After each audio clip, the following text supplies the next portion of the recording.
যে মানুষটার কাছে আমাকে কোনো কিছু লুকিয়ে রাখতে হয় না, আমি যেমন আমি তেমনই থাকতে পারি। যে আমার চোখের তলায় ডার্ক সার্কেল, পায়ের ভেঙে যাওয়া নখ, অথবা ঘুম থেকে ওঠার পর আমার পাখির বাসার মতো এলোমেলো চুলের কথা জানে।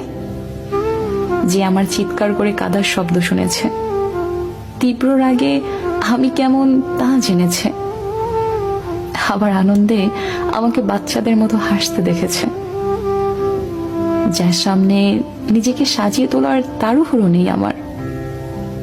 ও কি ভাববে, ভাবার দরকার নেই।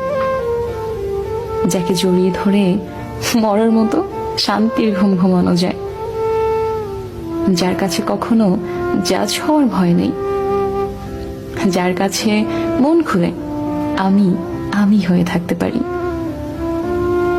মোট কথা, যার সামনে আমাকে আমার মন্দটা লুকিয়ে